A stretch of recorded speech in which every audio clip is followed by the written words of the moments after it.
Cities accommodate 55% of the world's population, occupy 1% of its land, and generate 80% of its economy. Cities can be environmentally sustainable, socially inclusive, and prosperous when well planned, managed, and governed. The Sustainable Development Goals are a universal call to action to end poverty, protect the planet, and ensure that all people enjoy peace and prosperity by 2030. CDG Cities help set the world's cities on a positive trajectory towards sustainable development, assisting them to ensure a better quality of life for all. It aims to support 1,000 cities by 2030.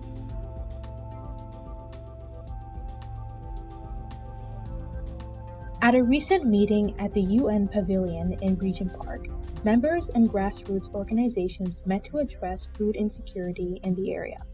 As well, it was an opportunity to learn how Regent Park can engage with World Health Urban Pavilion's sustainability initiatives for implementing best practices for growing more resilient towns, cities, and countries to deal with present and future crises.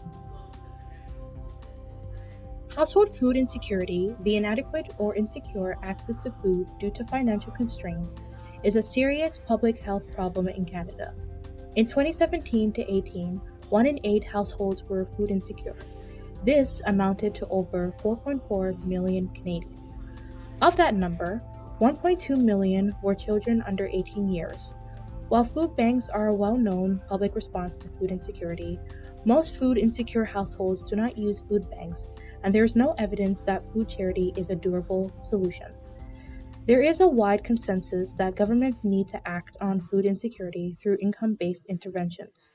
Having conversations about who is able to have access to food is important and who is stopping that access is important. So I can definitely relate to some folks who are talking about decisions that have been made by politicians that have delayed the access to food for a lot of communities. And so I'm happy to hear from folks, and I'm glad that I'm here today.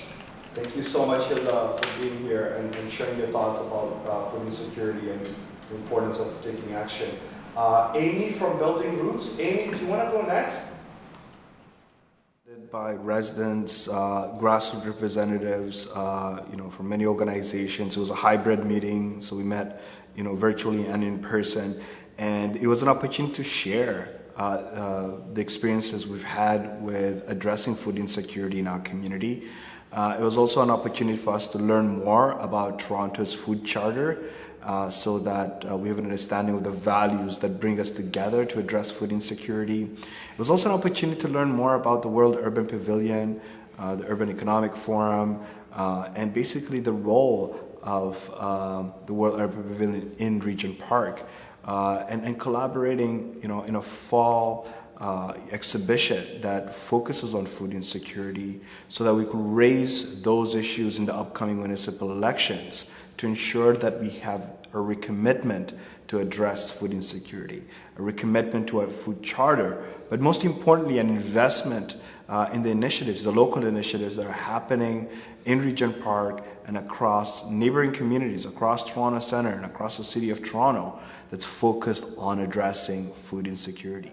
Charter that passed 21 years ago, and this food charter was one meant to recognize the fact that we have human rights as people living in Toronto, and the city was going to not only recognize our rights but respect it and enforce things that are meant to, further solve things like food insecurity in the city and make like urban growing and like other things around like agriculture and growing food in the city better.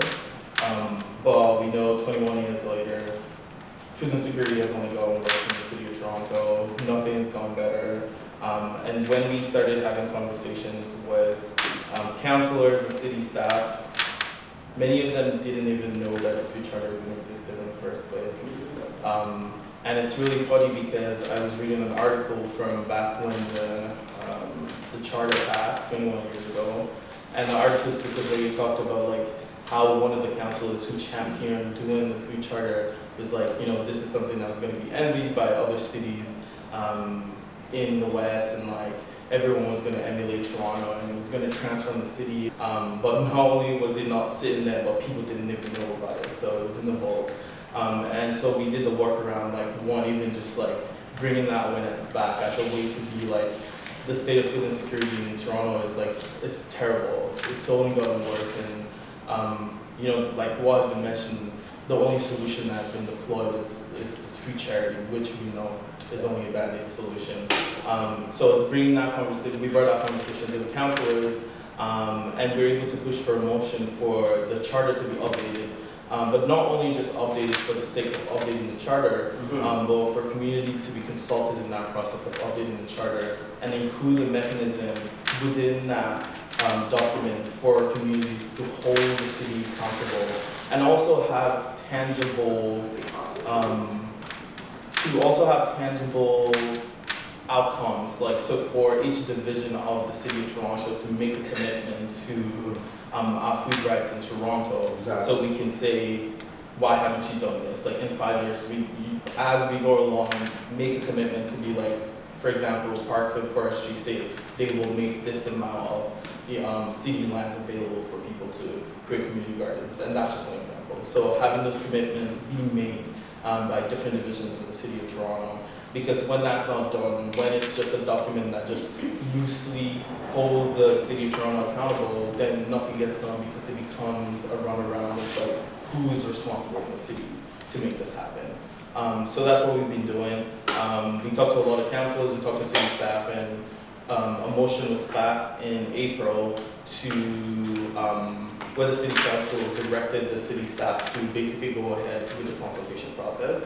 So that's where we're at on the side of the city, but also a huge part of the campaign is like getting different communities and groups across the city involved in this conversation about our food rights. That we all have a human right to food, and recognizing again that like food charities are not going to solve the problem of food insecurity in our city. So like, how can we have conversations around food insecurity? How can we have conversations around our food rights in a more tangible way, where like we all have a choice in choosing how we access food, whether we want to grow the food, whether we want to buy the food, whether we want like local food production in our neighborhoods and our communities. Like, we should have that choice and dignity, because we have the right to food. So that's where we're at, and like one way we're trying to engage folks in that conversation is through art and art exhibit. So we commissioned a couple of artists earlier in the year from around the city to create original artworks around prompts, and the prompts were, if the right to food was achieved in Toronto, what would it look like, what would it feel like, what will your neighborhoods look like, what will your families feel like. So kind of like having people to imagine what that is, and the artists created original works. And we're hoping to create some kind of traveling exhibit around the city of Toronto into different communities. And we're hoping to start off with Regent Park and Flemington. And in that, there's the art exhibit, there's photos, and then we're also having, we're hoping to have prompts. So something similar to that. And two major prompts we've thought about, or two core prompts. One is around, what does the government, and specifically the municipal government, so the city of Toronto, what should they be doing that they're not doing right now for our food rights to be respected, for the state of food insecurity to be better in the city. And one is more so like dreaming and imagining of like, if we could just dream boundlessly about like what our food futures could look like, what we would look like, what we would feel like. So that's where we're at, and we're hoping that like it's a conversation. It could be a tool for the conversations we're having here around the table to be brought to the forefront, and for communities to be able to see what other people in the community are also saying about this, because it almost seems like oftentimes like the conversation only happens in small pockets. So it's like, how can we make this a more, a wider conversation? And also it just happens to, it's kind of interesting time because like elections are in October, and we're hoping that this could be something that people think about when they're going out to elect a candidate for council or for any position in the city council.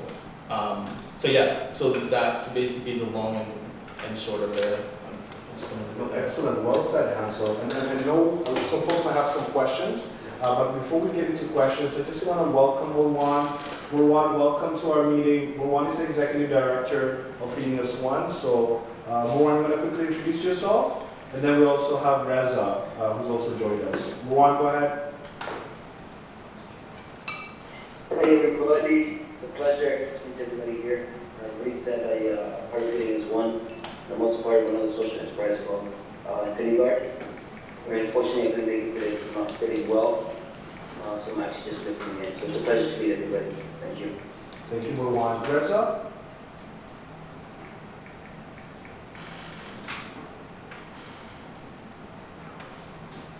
Hello, Reza from Brazil. I'm glad to see you.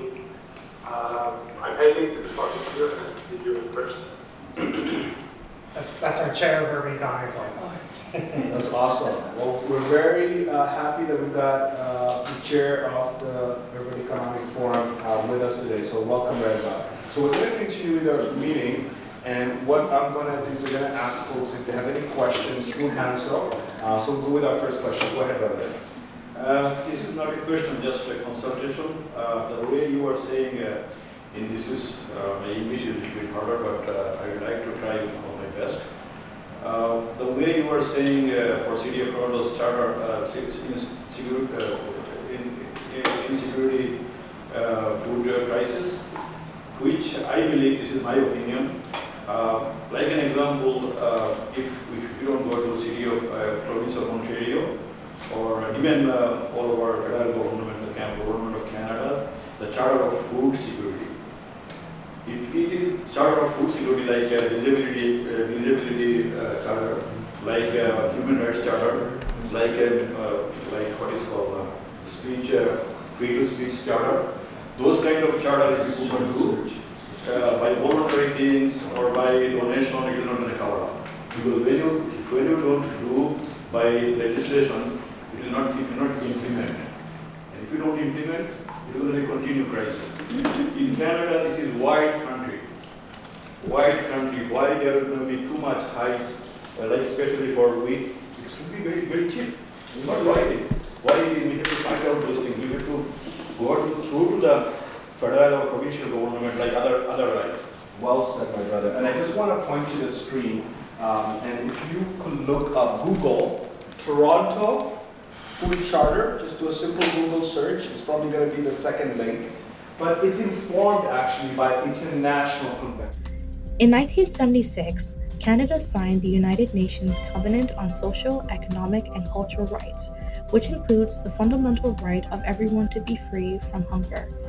The City of Toronto supports our national commitment to food security and the following beliefs. Every Toronto resident should have access to an adequate supply of nutritious, affordable, and culturally appropriate food.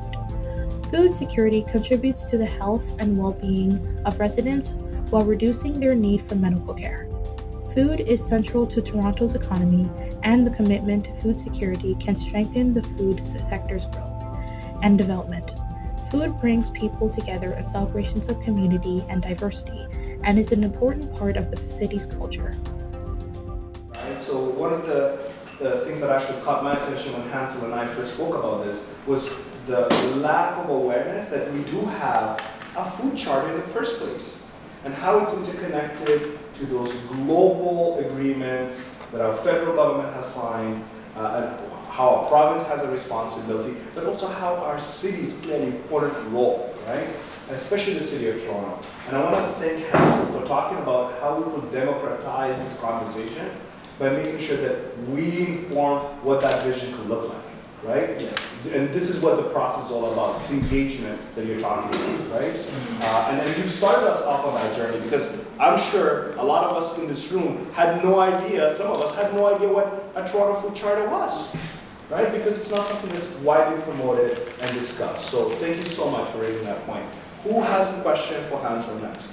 I would just quickly add to that. I think what you brought up is extremely important. Recently, I had a conversation with league members at the City of Toronto, and it's something we talked about. And I think in and of that, like, you're right that like the matter of rights is usually a provincial problem, and that is very much true. But in the same breath, like the city, municipal governments have a role to play in and of that. They should be the ones advocating, and not, community members or residents of the City of Toronto. Or food like, banks. Exactly. So the city. The Toronto Food Charter was started food banks. Exactly. So like the city should take on that responsibility of advocating to the municipal government, to the provincial, to the federal government, and that's basically what we're saying. That like in having this conversation, like we are putting that onus on the city to do what they're supposed to do. Yeah, I think we should involve to the city representative, I mean, the provincial representative too. Then they could aware like what is going on and what they are supposed to do. This is important what you were saying, but without involvement, provincial involvement, they don't know. Yeah. No, you got a solid point, 100%. Every level of government has a role to play, right? And I think it's important for us to walk away understanding that there is a charter, okay? At least it's one thing I hope people will leave this meeting remembering. And the second thing is that we have an opportunity to work with Food Share and all of us to spread the word about the importance of investments in addressing food insecurity and the role our municipal government has to take on, right? Which is the point that Hansel's made many times. We want to make the connections to other issues that are important, like mental health. And we have our friends from Wanasa who are going to be speaking to their work in our community when it pertains to mental health soon. But before we get to Wanasa, I just want to make sure that we also hear from Healing Us One. So specifically, we're going to get started off with Ramadan Meals. Sarah, I'm not putting you on the spot, but you've got Murwan in the room as well virtually to support this conversation. Murwan actually is one of the co-founders of Ramadan Meals. And Healing Us One actually has been instrumental in making sure that we understand food insecurity in our community through volunteerism, through getting involved in actually helping prep the meals, helping deliver the meals, connecting with community members that are impacted by food insecurity to better understand what other supports are needed, especially culturally appropriate supports. And we're going to talk about that next.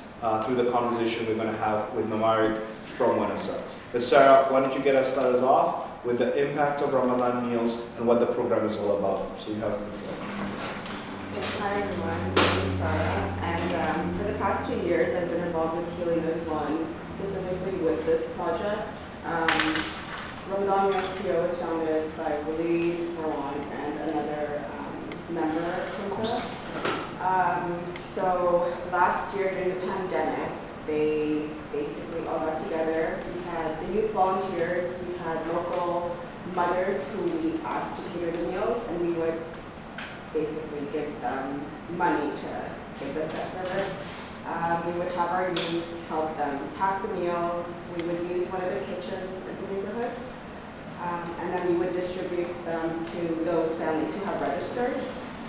And I think we were feeding about 300 families a day, approximately. So over 300 people.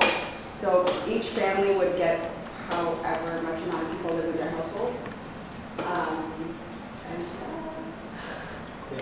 Well, that's a good summary of it. There is an infographic that we will email after this meeting that just communicates the impact during the first year of the program. This was in the midst of the pandemic. This is 2019. Take that in.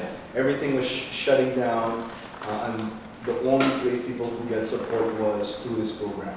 They couldn't even get access to federal supports like CERB during that time. And we actually distributed 10,512 meals during that month. We gave out 500 boxes of good food boxes, courtesy of Food Share. So thank you, Food Share, for that partnership during that important month. We got a lot of donations from KRTO, and the economic impact was huge. I think about $72,000 was invested in that community alone. We supported small businesses by also catering through those small businesses. So we're going to communicate that in a fancy infographic that you can, I think Sarah, I think you've got access to the infographic, and maybe you could email it to folks after this meeting, and folks can see that impact directly.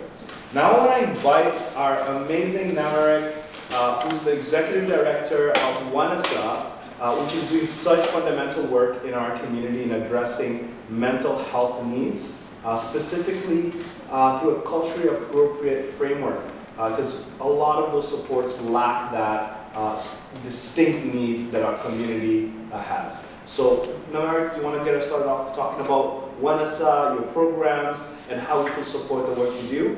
And if you could make connections with food insecurity, that would be great. Amazing. So I'll start, and I'm going to hand it over to Jihan as well to continue. WANASA is, like Jihan mentioned earlier, it's a mental health agency for Black youth and their families in Regent Park and neighboring areas. We work with youth ages 12 to 25. Last year, our work was definitely with ages, younger age groups of 10 to 29, so that the numbers are a bit higher. Like Willie mentioned, it's culturally safe, culturally appropriate, but also a place where people just feel safe to come and connect with a therapist, connect with a case manager. We also have a spiritual care facilitator on our team. We are quite new. We're just over a year old in the community. However, we've been doing this work for a long time. Before, when I was just finishing up my master's degree, and the need for a more sustainable program kept on coming up from the mothers of the community and the youth as well, which is how WANASA was born. It was really out of the need of the community. I'm a nurse by background. I've worked in diabetes education. I've worked in sexual assault and domestic care. And honestly, you can't get away from food insecurity. Well, food insecurity is not just a local issue, it's also an international issue. The cost of living has gone up, inflation has gone up to record highs, things we've not seen since the 90s, if not even worse than that. And because of the rising cost of living, it's harder for people to access nutritional good food.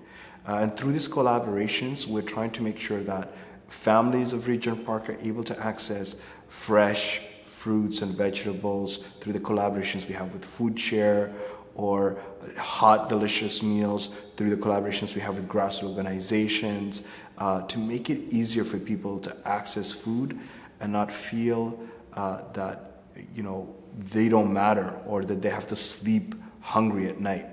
So food insecurity is very important to all of us, and it's important that we invest resources to ensure that none of us sleep hungry at night. You can't sit with someone and have a discussion about their mental health when they're not feeling like they can go home and sleep because their stomach is full or they're not hungry. Like poverty unfortunately translates to these types of issues. And unfortunately, I think purchasing healthy foods has always been an issue. And the link, recently I think healthcare is doing a really good job of linking food insecurity with mental health issues. So what we do to connect with our clients is we'll go have lunch, because you can't deal with issues when someone's hungry. Or we'll do a group with the moms and we'll give them gift cards so they can go and purchase some groceries. It's these little things that make them feel like, oh, you really see me. It's not just the mental health, you see all of me, and you recognize that, if I can't feed my children and if I can't feed myself, I can't deal with all the other issues that are coming up. Safety is a big deal, but safety without food security, it's really quite interesting. Human beings where you have to deal with this holistically, and that's what we try to do at WANASA. And I'll hand it over to Jihan, who's been with us for a little over a month now. Okay, you've actually done a really great job just summarizing, the link between mental health and food insecurity. And some of the reasons why I joined WANASA is because it was focusing on a need in the Black community and with racialized communities that wasn't seen anywhere else. And previously, I've worked with other NGOs and charities, and we see like we've seen how food insecurity has had an impact on everything that goes on. You know, if you're hungry, you're not gonna be motivated to go look for a job. You know, there's so many different things that are a catalyst effect for some of the challenges and the concerns within this community. Empty stomach, empty mind. Empty mind, exactly. Exactly. And I have to say, we refer like the Good Food Bank, the African Food Basket, even here as one, we've had to refer our clients to these wonderful organizations and programs because needed. It's almost impossible not to do your work in the nonprofit world and not deal with food insecurity. So thank you for inviting us here, and thank you for the wonderful work everyone here is doing. Thank you so much, Mary. Thank you so much, sisters, for being here, for speaking to the great work that you do in our community, supporting the cultural needs, especially when it comes to accessing mental health supports. And you know what, I actually have a quick story to share with you folks.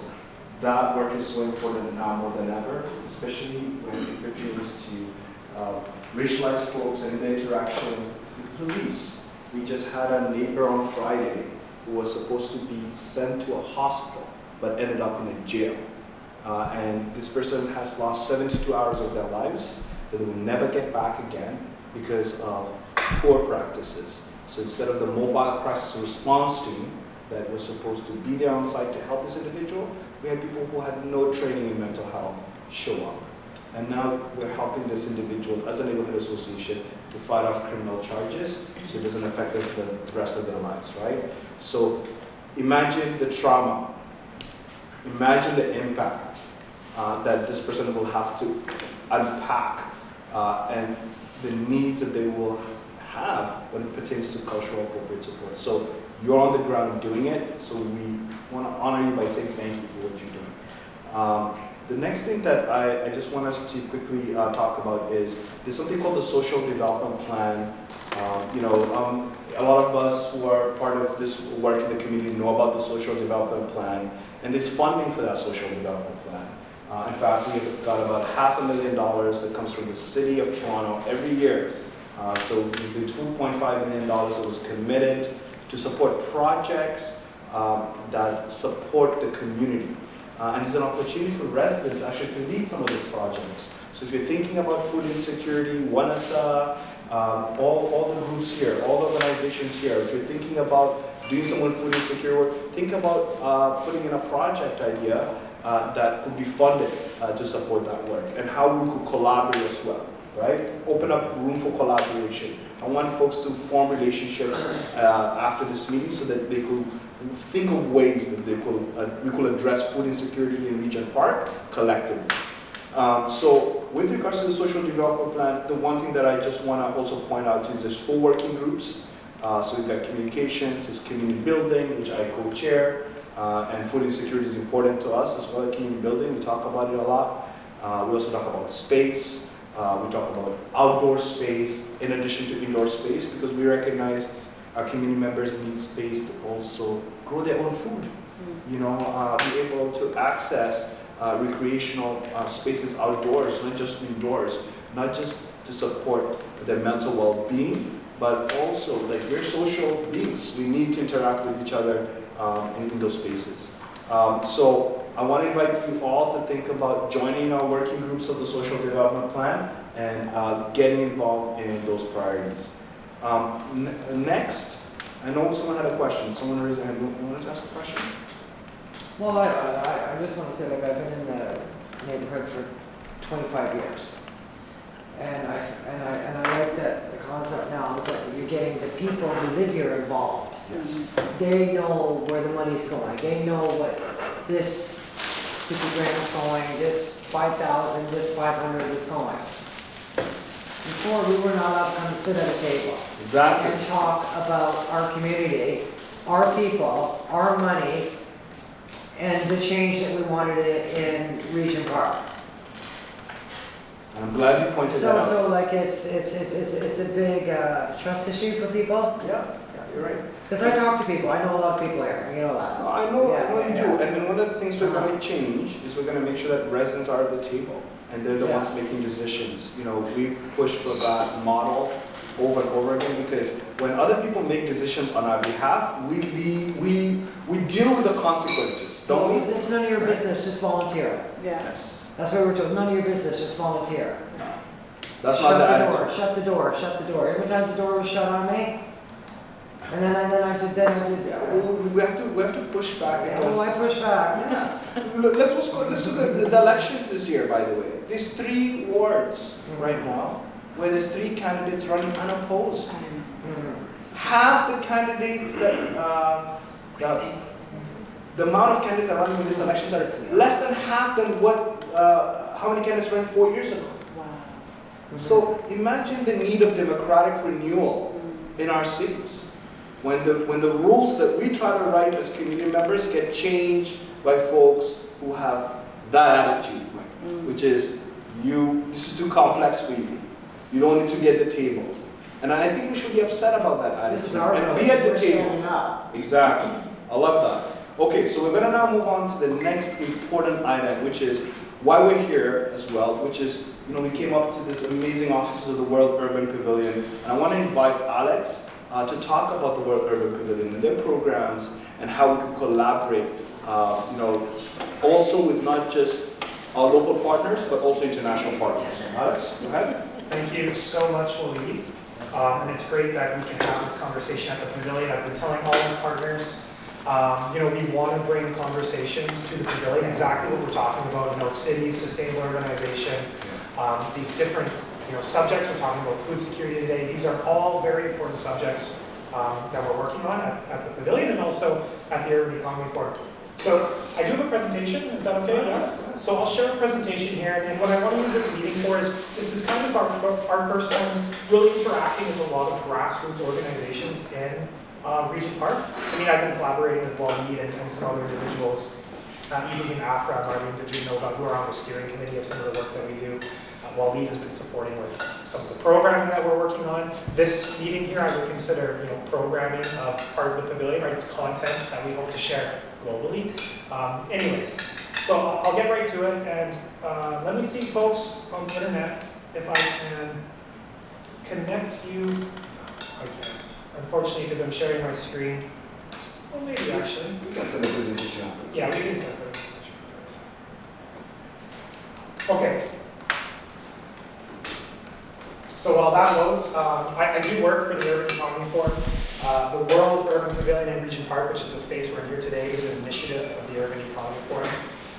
So what is the Urban Economy Forum? We are an international non-governmental organization focused on realizing the United Nations 17 Sustainable Development Goals. I'm not sure how familiar everyone here is with those Sustainable Development Goals, but it is a global agenda that all United Nations members agreed to back in 2015. Our particular focus is on SDG 11, which is Sustainable Cities and Communities, and also how these SDG 11 Sustainable Cities and Communities are interacting with some of the other SDGs. SDG 2, for an example, is no hunger, right? So we're talking about food security here today. How do cities, you know, support in having no hunger, right? These innovative approaches, a food charter, for an example, right? How can we leverage a food charter? How can we leverage different types of programs to support and essentially limit hunger in general? So we do work within the United Nations system to kind of realize some of these. So, you know, this slide here is just highlighting kind of what we're doing. We are working on facilitating global dialogue, right? Localizing the Sustainable Development Goals. We work with international organizations. We work with local communities like Regent Park. The New Urban Agenda is kind of an implementation framework for cities on how to implement SDG 11. So we work with, you know, cities and organizations to align these 2 important global mandates. We do establish a global network for practical approaches, right? We're not just about dialogue and talking, but it's about action. It's about doing what are things that work, and how can we translate that from city to city, you know, recognizing the different contexts, right? Because the city of Toronto's food insecurity problems are going to be much different than, you know, perhaps Mumbai, India, right? So understanding how we can take lessons learned, how we can adapt, and how we can kind of go from there. And then importantly here, we use the World Urban Pavilion as our platform for networking, our platform for identifying these innovative approaches. So this next slide here is just a little bit of a history of how the Urban Economy Forum was established. I mentioned about SCGs back in September 2015. Since then, from the excellent work of the chair of the Urban Economy Forum, kind of led these conversations, these dialogues about how cities are a transformational force to realize the sustainable development goals. It was said a little bit here, actually quite a bit here, that it's provincial governments, federal governments, while they can support and such, but it's the cities who are implementing and doing it. So that's what essentially these conversations kind of led to.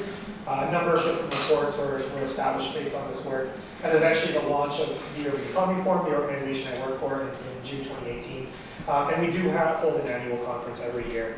This year we are focused on sustainable urban finance, but we always provide room for food conversations in there as well. And then the launch of the World Urban Pavilion, first announcement in November 2020, and then the grand opening on November 2022. I'm not sure if any of you had a chance to join us on April 21, 2022 for the grand opening, but it is available online. I know all you had joined us. So you were there, right? So just kind of going, through our it's not transitioning. Anyways, I won't go into too much detail about Urban Economy Forum. I think it's clear kind of what we're trying to do. But what I do want to go to is the World Urban Pavilion, and I'm just going to skip here. Okay, so what is the World Urban Pavilion in Regent Park? So again, the pavilion is a collaboration between the Government of Canada, the United Nations, and other governments. This is what we're trying to do. It's a global platform to inspire action and advocate for the urban SDGs with urban stakeholders. We use urban data to support evidence-based policy decisions and actions. This is critical in our work that we're doing.